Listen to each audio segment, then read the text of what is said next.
বন্ধুরা, আপনারা অনেকেই জানেন যে বর্তমানে বিএনপি নির্বাচনের জন্য পাগলা কুকুর হয়ে গেছে। যে কোনো বক্তব্য দেওয়ার শুরুতেও নির্বাচনের কথা বলে, আবার শেষেও নির্বাচনের কথা বলে। আপনি ডেট যদি না দিতে পারেন আমরা একটু অপেক্ষা করব, তাহলে আমরা ডেট দিয়ে দেব। কতটা বদ্ধ মাতাল হলে তারপরে এই ধরনের কথা বলা যায়, কখনো চিন্তা করেছেন? প্রফেসর ইউনূসকে এক প্রকার হুমকি দিচ্ছে যে আপনি নির্বাচনের ডেট না দিলে আমরা দিয়ে দেব। ডিসেম্বরের মধ্যে নির্বাচন হতে হবে। যাকে বলে মামু বাড়ির আবদার যদি না দেয়া হয়। কি কি করবা তোমরা? হ্যাঁ, কি করবা শুনি? আপনি ডেট যদি না দিতে পারেন আমরা একটু অপেক্ষা করব, তাহলে আমরা ডেট দিয়ে দেব। দেখছস বাসুরটা কি কয় দেখছস? হ্যাঁ ভাই, দেখেছি, এবং এর তীব্র প্রতিবাদ করেছে জামাত নেতা মাসুদ।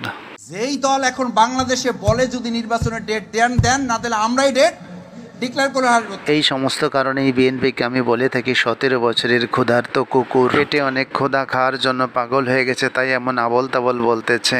দেশবাসীর কাছে প্রশ্ন করতে চাই, এই দল তো নির্বাচনের ডেট ঘোষণা হলে নির্বাচনের দিন বিকাল 5টা পর্যন্ত অপেক্ষা করা ছাড়াই সকাল 10টার মধ্যেই তারা তাদের রেজাল্ট ঘোষণা করে দেবে। একদম ঠিক কথা, একদম ঠিক। দিয়ে দেবো। ওরা তো প্রত্যেক কেন্দ্রে কেন্দ্রে এই কথা বলবে, হয় বিজয় আমাদের ঘোষণা করে দেন, নাহলে আমরা বিজয়।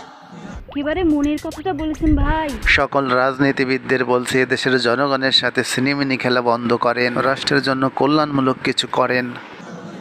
এই আশঙ্কা থেকেই এই দেশের জাতি এখন বলছে আগে বিচার করতে হবে, সংস্কার করতে হবে, তারপর নির্বাচন দিতে হবে। মাসুদ ভাইয়ের কথায় আসলে যুক্তি আছে। কে কে আগে বিচার সংস্কার চান, তারপরে নির্বাচন চান, অবশ্যই কমেন্ট করে জানাবেন। আর আপনি যদি রাজনীতিবিদদের নিয়ে ফানি ভিডিও দেখতে চান, তাহলে আমাদের চ্যানেলটি ভিজিট করতে পারেন। এখানে অনেক ফানি ভিডিও রয়েছে রাজনীতিবিদদের নিয়ে।